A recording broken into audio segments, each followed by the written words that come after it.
Entonces dice la palabra en Primera de Juan, el capítulo 2, verso 28, y ahora, hijitos, permaneced en él, para que cuando se manifieste tengamos confianza, para que en su venida no nos alejemos de él avergonzados. Si sabéis que él es justo, sabed también que todo el que hace justicia es nacido de él. Capítulo 3, mirad cuál amor nos ha dado el Padre para que seamos llamados hijos de Dios.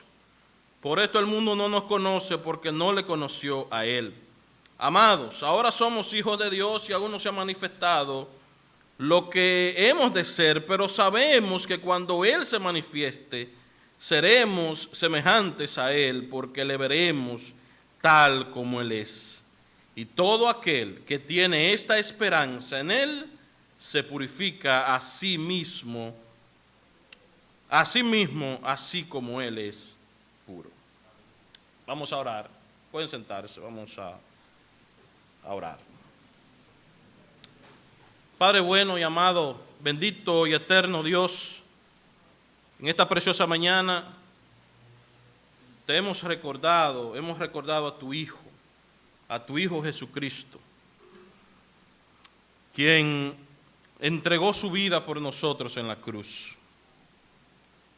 Y hemos cantado de tu palabra, hemos alabado tu nombre, y ahora hemos abierto tu palabra. Queremos, oh Señor, que así como tú has ministrado nuestras vidas a través de las alabanzas, a través de las oraciones, también bendiga nuestra vida a través de tu palabra, como seguro lo vas a hacer. No porque yo estoy aquí, sino porque tú estás aquí en medio nuestro. Y tu palabra es la que nos va a cambiar y nos va a transformar. Así que dirígenos en esta mañana en el nombre de Jesús. Amén. Uno de los temas más controversiales que nosotros encontramos en la Biblia son los relacionados al regreso de Cristo. Muchísimas opiniones se han propuesto sobre cuándo va a regresar el Señor, si después de la tribulación o antes o en medio. Y ciertamente nosotros como iglesia tenemos una posición. Nosotros creemos que Cristo viene antes de la tribulación. Hay otros hermanos que creen diferente. Todo esto ha llevado a diversas discusiones que ha generado en que muchas veces nos enfocamos más en los detalles que en el mismo regreso de Cristo. Cuando lo que la Biblia afirma claramente es que Cristo viene. También ha generado que nosotros perdamos de vista los aspectos prácticos de la venida del Señor y cómo debe vivir un verdadero creyente mientras espera a su Señor. Cristo viene, mis amados hermanos, y eso es una bendita esperanza. Así que, mis queridos hermanos y amigos, ante el inminente regreso de Cristo, vivamos como verdaderos hijos de Dios. Ante el inminente regreso de nuestro Señor, vivamos como verdaderos hijos de Dios. Y ahora surge una pregunta, y es la pregunta que vamos a responder en esta mañana, amparado en este pasaje que hemos leído. ¿Cómo vive un hijo de Dios mientras espera el regreso de Cristo? Eso es lo que Juan nos va a responder y lo que vamos a ver en esta mañana. Tenemos una bendita esperanza. Cristo viene. ¿Cómo entonces nosotros, como verdaderos hijos de Dios, esperamos el regreso de Cristo? En primer lugar, un hijo de Dios vive permaneciendo en Cristo. Dice el versículo 28, y ahora, hijitos, permaneced en él. Es costumbre de Juan usar la palabra hijitos, Y esto denota amor, denota cuidado, son las palabras de un padre para sus queridos hijos. Para Juan es importante volver a recordarles a sus queridos hijos una idea bastante clara en esta carta. Ya Juan lo ha dicho anteriormente, lo ha mencionado en su evangelio, pero esta vez lo hace teniendo en mente el regreso de Cristo. El apóstol presenta la idea de permanecer en Cristo. Ahora, hijitos o queridos hijos, permanezcan en Cristo. ¿Y qué significa permanecer en Cristo? Quizá usted se pregunta.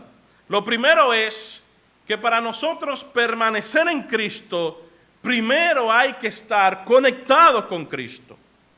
Así que aquellos que pueden permanecer es porque pertenecen a Cristo. El estar pegado a la vid, que es Cristo, va a hacer que podamos permanecer en Él. Como el mismo apóstol escribió en el capítulo 15 de su evangelio. Permanecer en Cristo es tener una comunión íntima con Él. Una comunión tan vívida donde el creyente tiene una experiencia diaria de entrega a Cristo, puesto que aquel que permanece en Él practica sus mandamientos, vive de tal modo que agrada a Dios. La palabra permanecer significa quédense en unión con Él, vivan en Él, estén continuamente permaneciendo en Él. Manténganse en Él, perseveren en Él. Sí, el creyente debe perseverar en Cristo. El verbo está en imperativo, así que es una orden a cumplir y es una orden para todos los creyentes. La permanencia del creyente en Cristo nace de la unión con Cristo. Nosotros debemos tener esta idea clara. Nosotros podemos permanecer en Él porque Él permanece en nosotros. Y dice el verso 27 que estudiamos en el sermón anterior, que la unción que nosotros recibimos de Cristo, el Espíritu Santo, permanece en nosotros. No hay manera alguna que una vez que el Espíritu Santo llega a la vida de una persona se vaya. La permanencia del Espíritu en la vida de un creyente es para siempre. Nuestra permanencia en Cristo se debe a la permanencia del Espíritu Santo en nosotros. Desde luego que nosotros tenemos que hacer nuestro trabajo. ¿Cómo nosotros permanecemos en Cristo? Nosotros permanecemos en Cristo a través de su palabra y de los diferentes medios que Él nos ha dejado. Pero nunca, preciados hermanos, pensemos que podemos permanecer en Cristo por nuestras propias fuerzas, ya que es Dios quien hace la obra y nos capacita para nosotros poder cumplirla. Lo voy a ilustrar de esta manera y con una historia que está en la Biblia. En Hechos, el capítulo 27, el apóstol Pablo iba camino a Roma en una embarcación con otros presos. Una fuerte tempestad se levanta en medio y después de muchos días, dice la Biblia, sin ver ni el sol ni las estrellas. Yo creo que ninguno de nosotros ha durado muchos días sin ver el sol ni las estrellas. Dice la Biblia que todas las personas perdieron sus esperanzas. Pero Dios se apareció a Pablo y le dijo que ninguno de ellos iba a perecer. Sin embargo, en un momento, los marineros del barco, percibiendo por su experiencia que había una costa o había costa cerca, y no queriendo cargar con más de 200 personas, se iban a tirar del barco. Pero el sabio Pablo, dándose cuenta de lo que iba a ocurrir, advirtió al centurión y le dijo lo siguiente en el verso 31 del capítulo 27. Si estos no permanecen, hablando de los marineros, si estos no permanecen en la nave, vosotros no podéis salvaros. La misma palabra permanecer que se usa en Hechos es la misma palabra que Juan está usando en nuestro texto. Dios había dicho que todos ellos se iban a salvar, pero los marineros no podían abandonar el barco porque eran los marineros los encargados de dirigir la embarcación. Ellos debían permanecer allí. Dios, como el soberano, se encargaba de preservar la vida de las personas a través de los marineros y de Pablo. Asimismo, Dios se encarga de preservarnos, pero nuestro trabajo es permanecer. Y como dije, nosotros permanecemos porque Él permanece en nosotros. Y debemos dar gloria a Dios por esa gran obra de nuestro Señor. La permanencia del Hijo de Dios en este pasaje tiene como foco asuntos futuros. Permanezcan en Él, dice Juan, para que cuando se manifieste tengamos confianza, para que en su venida no nos alejemos de Él avergonzados. Cuando se manifieste, ¿quién? Cuando se manifieste Cristo, que ni Juan ni sus lectores originales, ni tú y yo sabemos cuándo Él se ha de manifestar, cuándo Él va a regresar. Pero como hijos de Dios tenemos que permanecer en Cristo para que en su venida no nos alejemos de Cristo avergonzados. Hay unas palabras de estímulo y unas de advertencia. Si permanecemos en Él, tendremos confianza, pero si no, nos alejaremos de Él avergonzados. Y creo, apreciados hermanos, que esta advertencia es primero para los creyentes, para usted y para mí, porque Juan está hablando a hijitos. Juan está diciendo a los que son de Cristo, y Juan mismo se incluye. Con una lectura sencilla, nosotros podemos ver que Juan se incluye. Él no dice para que ustedes tengan confianza, sino para que tengamos confianza. No dice para que ustedes se alejen avergonzados, sino para que nos alejemos de Él avergonzados. Y con esto debemos concluir que en el regreso de Cristo, algunos creyentes, por su modo de actuar y el obrar que tuvieron, sentirán vergüenza o serán avergonzados. Muchos se van a presentar en el tribunal de Cristo con las manos vacías. Tendrán que ser avergonzados o tendrán que avergonzarse por su negligencia en el Evangelio. Cuando el dueño de una empresa sale y deja su empresa al cuidado de alguien, si el empleado no ha cumplido con su trabajo, es muy probable que no querrá que el dueño regrese, porque no ha permanecido haciendo su trabajo.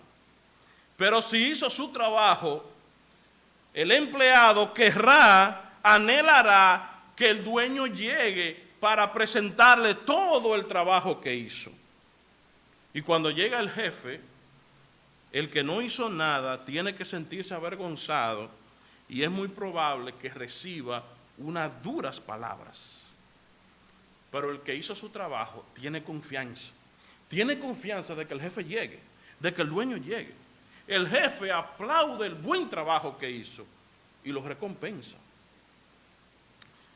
Esta advertencia también tiene una aplicación para algunos que creyéndose cristianos nunca lo fueron.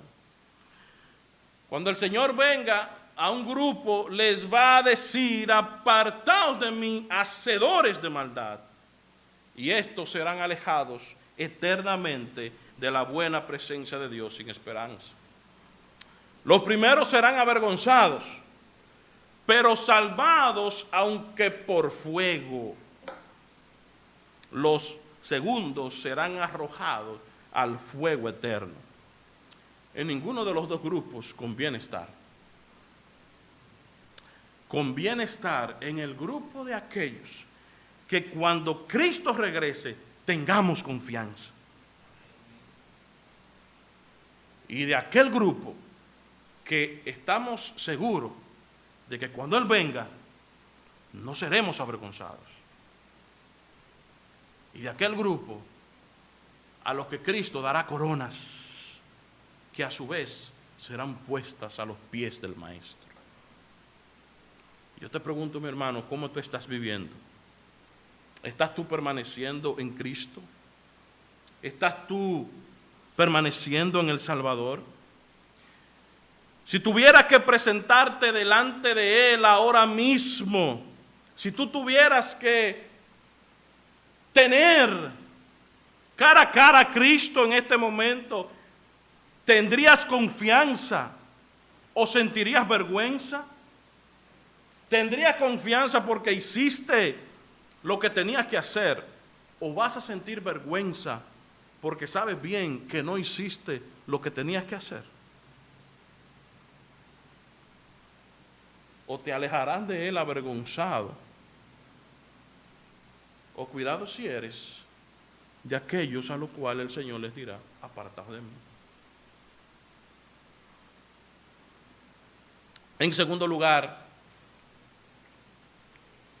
un hijo de Dios practica la justicia. Un hijo de Dios practica la justicia. Dice el verso 29, si sabéis que Él es justo, sabed también que todo el que hace justicia es nacido de Él. Si saben que Él, ¿quién? Dios. Dios es justo. Sepan también que todo aquel que practica la justicia es nacido de Él. Varias cosas nos dice este pasaje. Primero, que Juan sabe, que ellos saben que Dios es justo. Y segundo, Juan menciona aquí el nuevo nacimiento, la obra sobrenatural del Espíritu Santo que da origen a una vida marcada por la justicia. La palabra nacido de Él es engendrar, es procrear, es dar a luz, en otro sentido, regenerar. El creyente ha sido engendrado por Dios el Padre por medio de la operación divina del Espíritu Santo. Y esta es una obra completamente de Dios y totalmente gratuita. De modo que lo que emana de una persona que ha nacido de Dios, que Juan califica aquí como justo, es una vida que continuamente practica la justicia. La idea de Juan es clara: Dios es justo y ha dado a luz hijos. Por tanto, esos hijos deben ser como Él es. Alguien comentó sobre este pasaje: el justo, el que hace justicia, da muestra por ello de estar en posesión de un atributo divino. Pero es justo porque ha nacido de Dios, no a la inversa. Porque son engendrados de Dios, son justos. No son las virtudes naturales de justicia las que nos unen al Padre Celestial. Es el nacimiento de Él, el que Él nos haya comunicado su naturaleza divina. Esa es la causa de que practiquemos virtudes sobrenaturales. Esta nueva naturaleza, dice Pablo en Efesios 4, que ha sido creada a imagen de Dios en verdadera justicia y santidad. Y también en Colosenses el capítulo 3, el mismo Pablo dice que la nueva naturaleza se va renovando en conocimiento a imagen de su Creador. Ahora bien, mis amados hermanos, ¿qué es practicar la justicia? ¿Qué es vivir una vida justa? Y usted pudiera tener en mente a alguien que imparte justicia, un juez, por ejemplo. Desde luego que eso está bien, pero la intención de Juan es que entendamos que practicar la justicia es hacer lo correcto según lo que Dios ha establecido como correcto, no lo que el mundo determina como correcto. Dios es el justo y lo que yo debo anhelar es ser justo como Él. Practicar la justicia es hacer lo correcto, vivir moralmente en lo correcto. Todo el que hace lo correcto delante de los ojos de Dios, ese practica la justicia y es un verdadero hijo de Dios. Alguien dijo muy sabiamente que un entendimiento correcto de Dios me va a llevar a vivir una vida correcta. Un entendimiento incorrecto de Dios me va a llevar a vivir una vida incorrecta. Por eso Juan dice, si saben que Dios es justo. Los grandes males en el pueblo de Dios vienen producto de un mal conocimiento de Dios. La iglesia de Jesucristo se ha esforzado mucho en hacer diversas actividades, en entretener a sus miembros en cosas pasajeras, pero muy poco en ocasiones se ha invertido en conocer profundamente a Dios. Y hemos creído que conocer profundamente a Dios es para los grandes teólogos, es para los pastores, es para los líderes. Pero no, apreciado hermano, el conocer profundamente a Dios es para mí y es para ti también. Mientras más conozcamos a Dios, más podremos vivir una vida de justicia. Haz y practica lo correcto, mi hermano, pero no lo correcto según el modelo del mundo. Nosotros estamos en tiempos donde lo bueno se le llama malo y a lo malo bueno. Se han tergiversado las verdades y no es según eso que nosotros debemos vivir, sino según lo que Dios ha establecido en su palabra. En este mundo hacer lo correcto cuesta, pero es lo que Dios manda. Ser justo es ser un buen empleado. Es un empleado que llega a tiempo. Es un empleado que hace su trabajo justamente. Ser justo es ser un buen empleador. Es un empleador que paga lo justo y que trata a sus empleados como Dios lo trataría. Ser justo es ser un esposo que trata bien a su esposa, que no es un hombre que se siente como el mandamás y que toma las decisiones sin consultar a su esposa. Ser justo es ser un buen padre. Un padre que no carga a sus hijos con cosas que ellos no pueden hacer. Ser justo también es ser una buena esposa que cuida bien su casa, que hace lo correcto en su hogar y fuera de.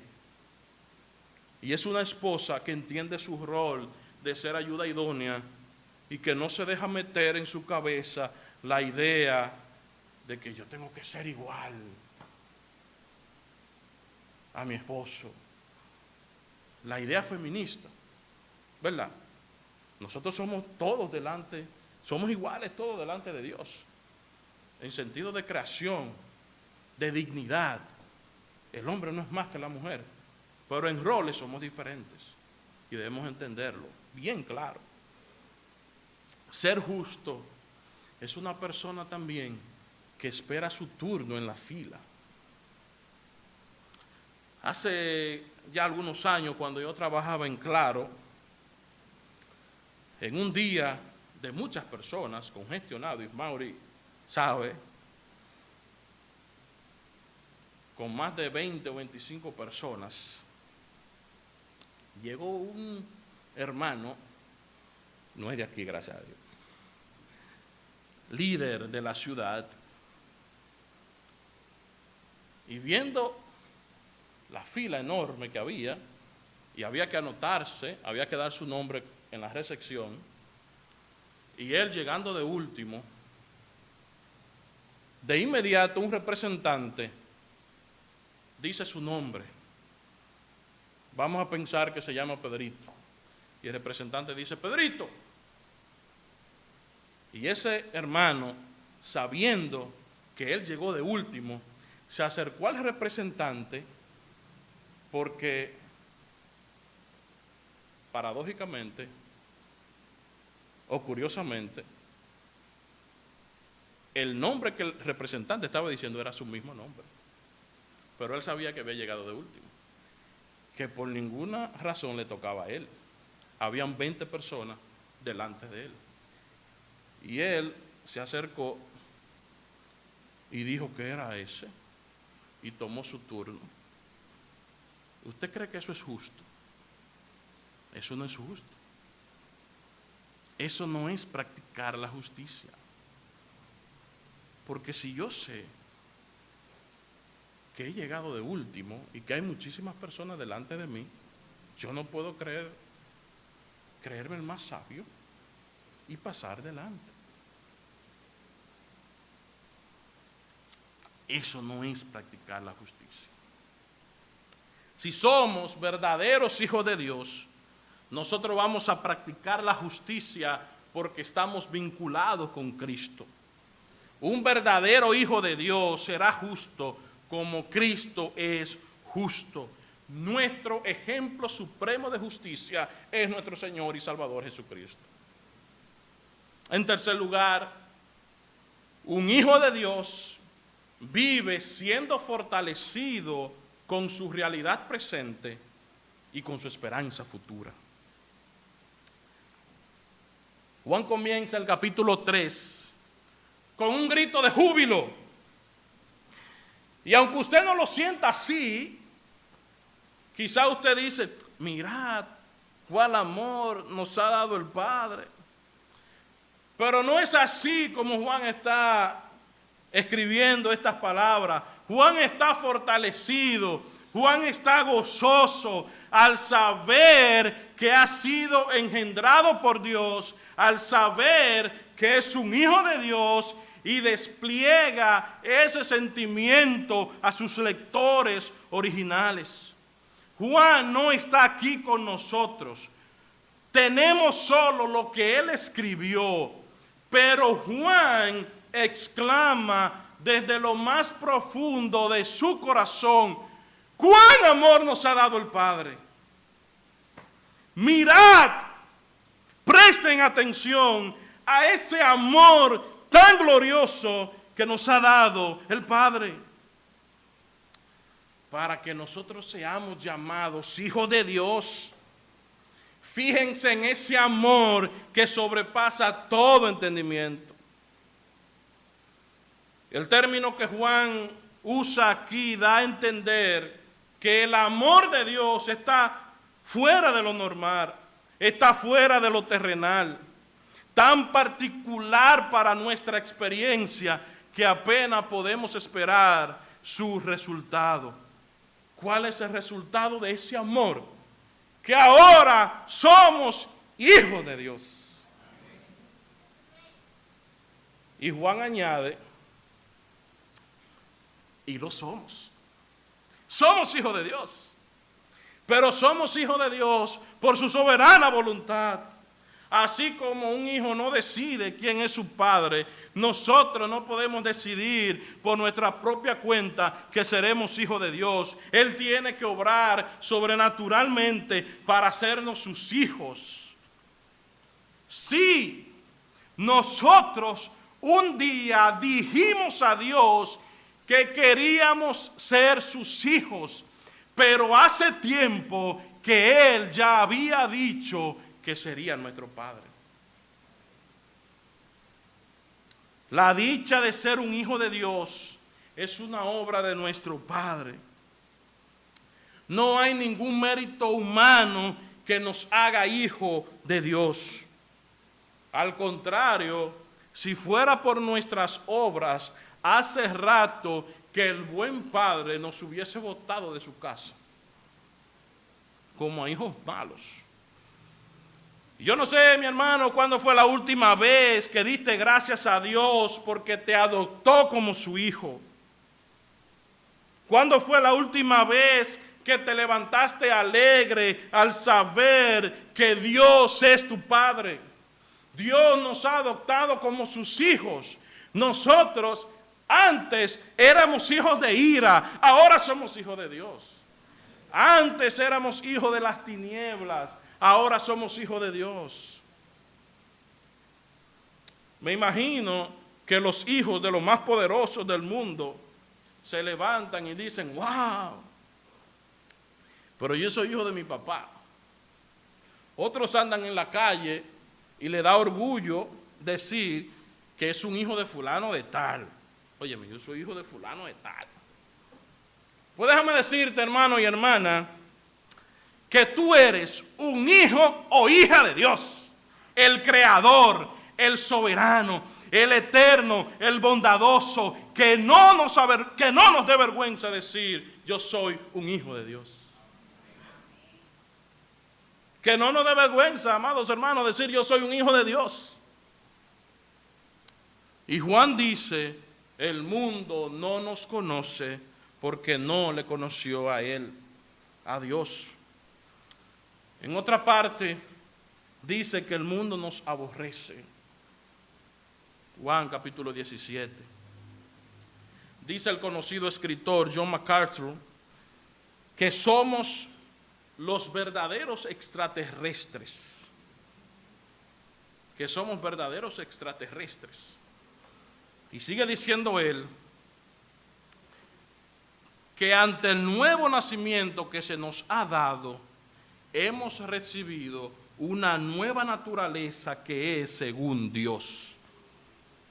El despliegue de esa nueva naturaleza hace que tengamos un estilo semejante al de Cristo. Es una naturaleza extraña para los no salvos. Por eso, cuando nosotros vivimos permaneciendo en Cristo, practicando la justicia, siendo semejantes a Cristo, los del mundo se van a sorprender al vernos actuar. Porque en vez de yo hablarle mal a alguien, me quedo tranquilo. ¿Y en serio tú te vas a quedar así? Le dicen los del mundo. Pero si nosotros actuamos guiados por la carne y el mundo, ellos nos van a conocer fácilmente. No te sorprendas, mi hermano, no te sorprendas cuando un no cristiano te critique porque has actuado correctamente. Mejor alaba a Dios por eso. Sorpréndete y rasga tus vestidos si cuando actúas no has creado un impacto en ellos. Mis hermanos, pero Juan no se queda en nuestra realidad presente. Somos hijos de Dios. Él vuelve a recalcar en el verso 2 que somos hijos de Dios. Pero Juan dice, aún no se ha manifestado, aún no hemos conocido, aún no se ha presentado lo que habremos de ser o nuestra realidad futura. Falta que suceda algo. Juan nos dice, pero sabemos que cuando Él, Cristo, se manifieste, seremos semejantes a Él porque le veremos tal como Él es. ¡Qué bendita esperanza, mi hermano! ¡Qué gloriosa esperanza! Ahora nosotros estamos saboreando un poquito, que por cierto es bueno. Estamos saboreando un poco de lo que seremos. Dios nos ha dado un adelanto. Es como cuando usted va a un restaurante y le dan una entrada de cortesía a la espera de que llegue el plato fuerte. O como el tráiler de las películas, le dan 2 minutos para que usted más o menos vea de qué trata la película. Y eso es lo que está ocurriendo ahora. Nuestra realidad ahora es buena, es gloriosa, es asombrosa, es espectacular. Pero cuando Cristo regrese, no habrá palabras para expresar lo que seremos. Y Juan, al saber esto, dice, seremos semejantes a Él. Un día, mis hermanos y hermanas, vamos a ver cara a cara a nuestro Salvador y podremos decir como Juan en su evangelio, lo vimos, lo palpamos, estuve con Él. Y lo más maravilloso es que será por toda la eternidad.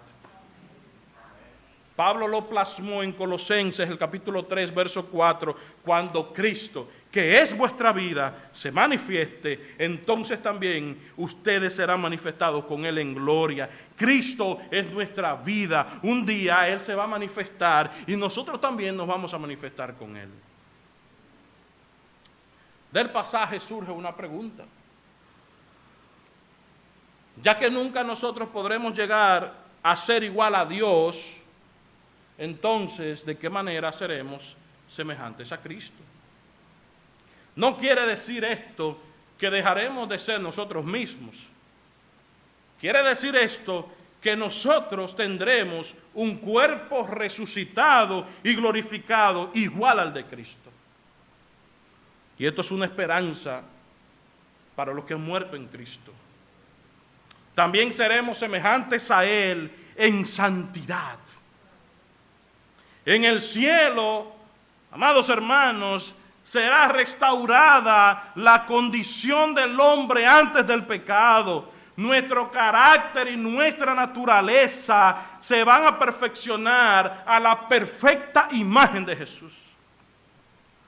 A pesar del pecado, el ser humano todavía tiene plasmada la imagen de Dios en él.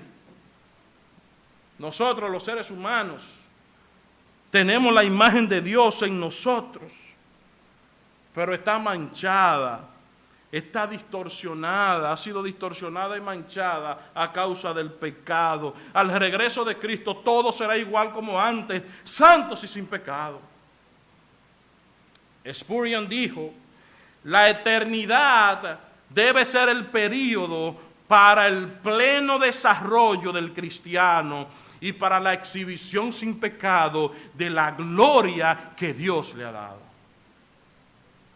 La meta del creyente es ser como Cristo, porque a lo que antes conoció, también los predestinó para que fuesen hechos conforme a la imagen de su Hijo, para que Él sea el primogénito entre muchos hermanos. Primera a los Corintios capítulo 13, verso 12 nos dice, ahora vemos de manera indirecta y velada, como en un espejo, pero entonces veremos cara a cara. Ahora conozco de manera imperfecta, pero entonces conoceré tal cual soy conocido por Dios. Hermanos, esto lo hemos dicho antes. Y quizás usted diga, bueno, lo voy a volver a repetir. Sí. Será muy hermoso ver en el cielo a nuestros seres queridos y amigos. A los hombres y mujeres de la Biblia y de la historia que fueron salvos. Ver a Pablo, ver a Moisés, ver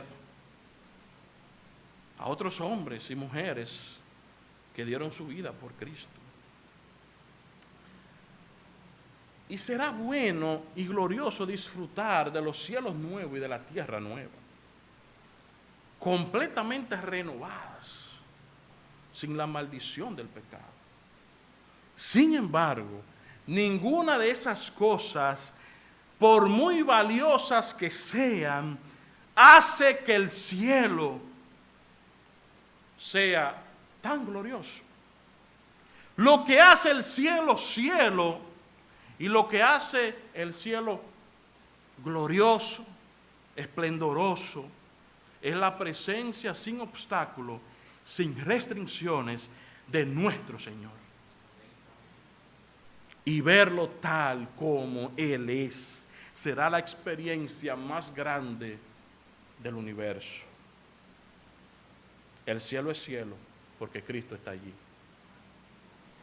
No importa dónde estemos. Si Cristo está allí, hay gloria. Hermanos, somos hijos de Dios. Hermanos, Cristo viene. Y cuando venga seremos semejantes a Él. Vivamos sostenidos en esta bendita esperanza. Por último, un hijo de Dios vive una vida de pureza y santidad. Dice el verso número 3, y todo aquel que tiene esta esperanza en Él, esperanza en Cristo, nuestra esperanza no está en otro, está en Cristo, se purifica a sí mismo, así como Él es puro. Juan concluye esta parte diciéndonos que todo aquel que tiene la esperanza de ver a Cristo y ser como Cristo debe vivir en pureza, así como Él es puro. Dios dijo, sed santos, así como yo soy santo.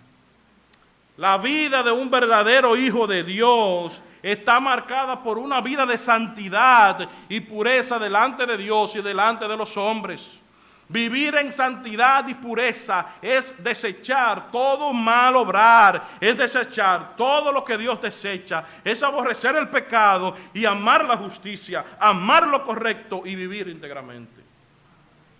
Sabemos que nuestro destino es ser semejantes a Jesús y eso usted lo sabe muy bien. Comencemos siendo semejantes ahora.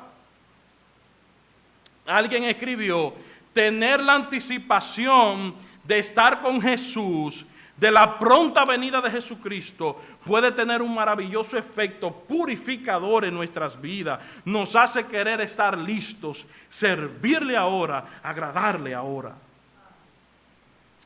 Y Juan no solo busca reafirmarnos en la fe, Juan no solo busca confirmarnos en la fe, sino que también busca estimularnos en la fe para que andemos como es digno de la vocación con que fuimos llamados. Una mente especialmente que está enfocada en el regreso de Jesús, descubrirá un renovado poder para procurar la rectitud, de manera que cuando Él venga, cuando Cristo venga, nuestra justicia, nuestra vida, se identifique con la vida de Él. Cuando nosotros escuchamos hablar de pureza, nuestra mente de inmediato se va a lo sexual. Y por supuesto que nosotros debemos ser puros sexualmente. Los solteros teniendo cuidado de las cosas que ven y oyen. Los novios esperando unirse en matrimonio para tener relaciones sexuales. Y los esposos teniendo un lecho sin mancilla, como dice la Biblia. Pero la santidad y la pureza van más allá. También yo debo ser santo en mis responsabilidades laborales, en la familia, en mi vecindario, en la universidad, en la escuela. Y yo debo ser santo en la iglesia también. Aquí no hay un mantra que cuando entramos aquí, ya somos santos. Nosotros somos santos en posición. Dios nos ha hecho santos. Pero hermano, cuando nosotros venimos a la iglesia, tenemos que venir revestidos de santidad también.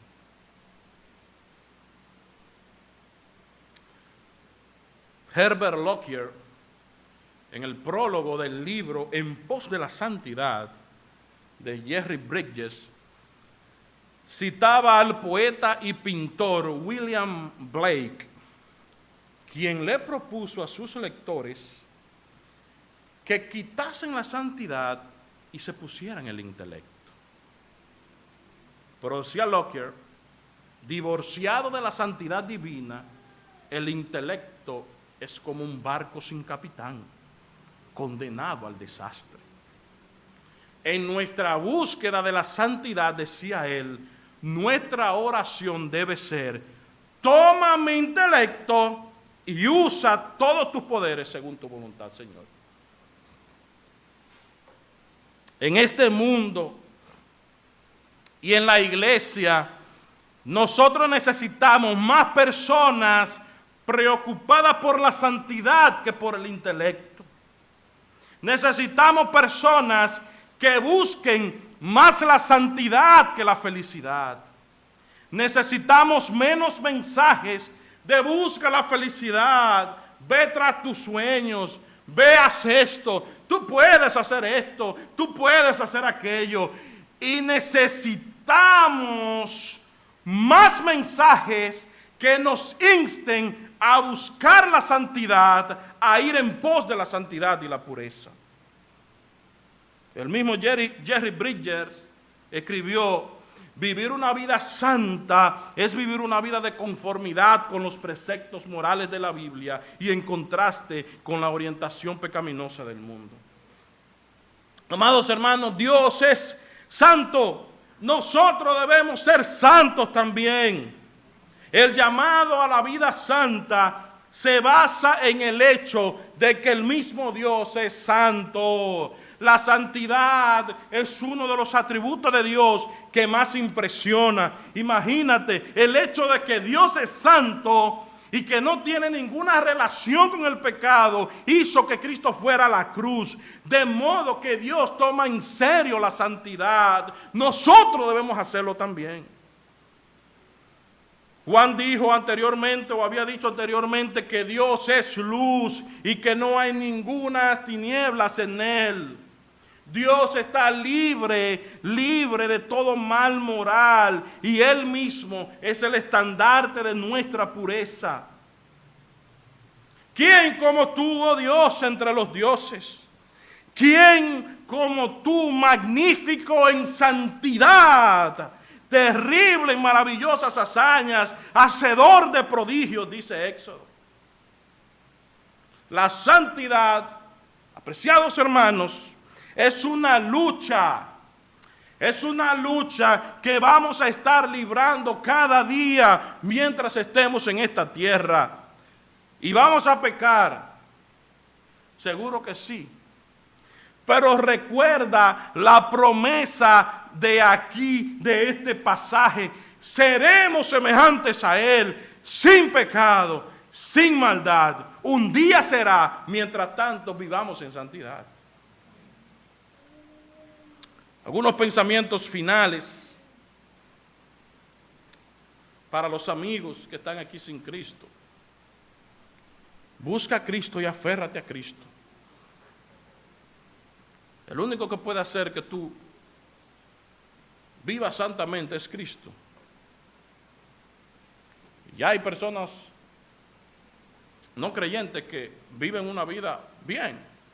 Son fieles a su esposa, o esposo, no hacen cosas malas, pero necesitan a Cristo para ser salvos. Todos, buenos y malos, necesitamos creer en Jesucristo para ser salvos. Así que, mi amigo, cree en Cristo y serás salvo.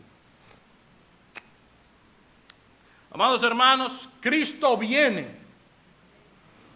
¿Usted cree que Cristo viene? Cristo viene.